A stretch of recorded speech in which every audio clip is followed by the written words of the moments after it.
This is a book bowl summary of the book Know Yourself, Know Your Money by Rachel Cruze.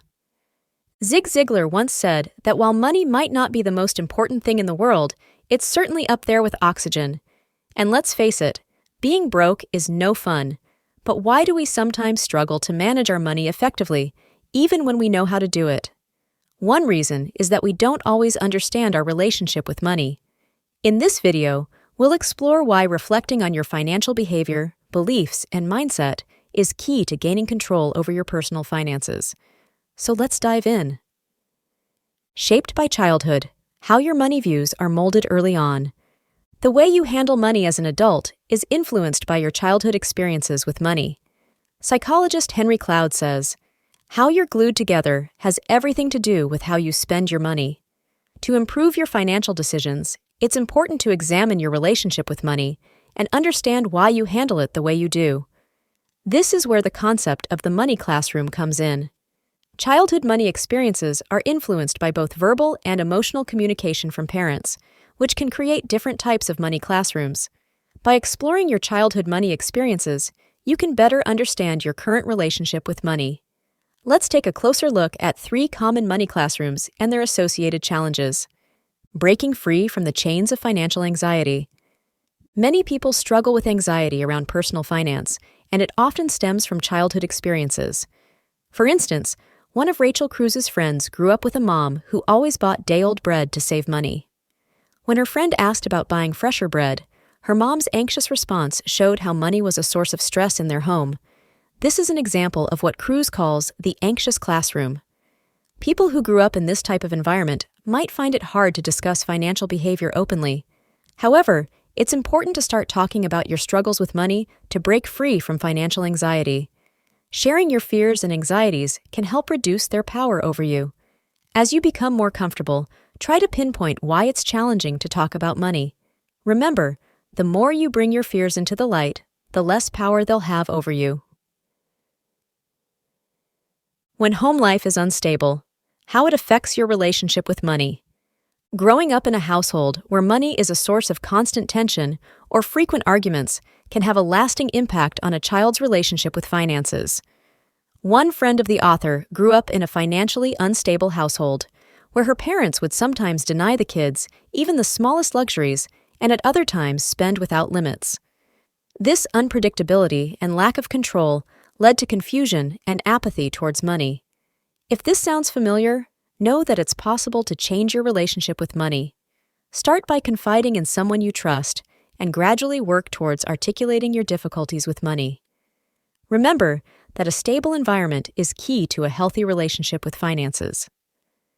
Money, the elephant in the room of the unaware classroom. Have you ever thought about why some people struggle with managing their money?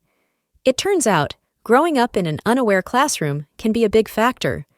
In these households, money is never discussed, and financial struggles are shielded from the children. As a result, when these individuals become adults, they often lack the knowledge and skills they need to effectively manage their finances. This can lead to feeling overwhelmed and struggling to achieve their life goals. While some parents may think they're sparing their children by not talking about money, it can actually backfire in the long run. So, don't be afraid to have open conversations about money and teach your kids about important financial concepts like budgeting. Conquer your money fears. Start with a $1,000 emergency fund. Let's talk about something we've all experienced: fear. It's a normal response to danger, but it can also be crippling. And when it comes to money, fear is a common emotion that affects millions of people.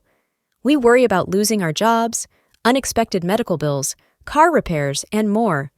The list goes on and on. It's no wonder that surveys consistently show that nothing worries people more than not having enough money when they need it most. Unfortunately, living paycheck to paycheck is the reality for many Americans. But you can ease your money fears by starting an emergency fund. Start with $1,000. It's an amount that's both realistic and manageable. You don't have to save it all at once. You can start by setting aside a small amount each week or month. With a bit of hustling, you'll get there sooner than you think. An emergency fund is your safety net. It's there to help you weather unexpected financial storms. Snowball, your way out of debt with low-hanging fruit. Let's be honest, Being in debt is not fun at all.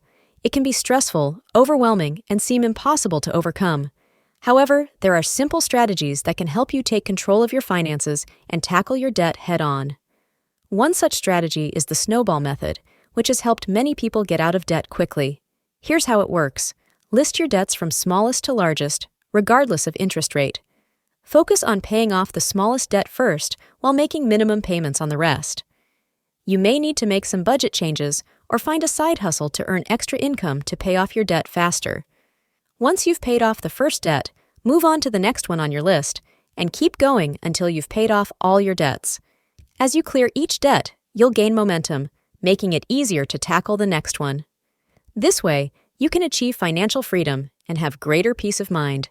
Don't let social media fool you. Only buy what you need to avoid debt. Let's be honest, social media has made it super easy for us to compare our lives with others. We see posts of luxurious vacations and fancy cars, and suddenly we feel like we need those things too. But appearances can be deceiving, and spending money just to impress others can lead to debt and financial stress. Don't be the couple who spend a ton on a honeymoon to Aruba, only to spend the entire time taking photos for social media. To avoid falling into this trap, ask yourself two things before making a purchase. Would you still want it if no one saw it, and will it truly make you happy? If the answer is no, it's not worth it. Instead, focus on buying only what you need, cutting back on unnecessary expenses, and sticking to a budget. This will help you avoid financial stress and live a happier life. Finding a balance. How to avoid overspending and penny pinching. Money mistakes are a part of life. We all make them. But the key is to not let them hurt your wallet or your relationships. It's important to find a middle ground between overspending and penny pinching. Overspenders are often too easy on themselves, which can lead to debt and hinder wealth building. On the other hand, penny pinchers can be too strict and ruin relationships over small amounts of money. The key is to find a balance that works for you. Don't be too hard on yourself or too forgiving. With practice, you'll learn to make better financial decisions that benefit your bank account and your relationships. Remember to ask yourself, will this matter in 5 years? How reconnecting with your dreams can make saving feel easier. Saving money can often feel like a burden or a sacrifice, but it doesn't have to be that way. In fact, saving can bring a lot of joy and fulfillment into your life, especially if you remember the connection between saving and dreaming. For some people, saving for the sake of saving is motivation enough.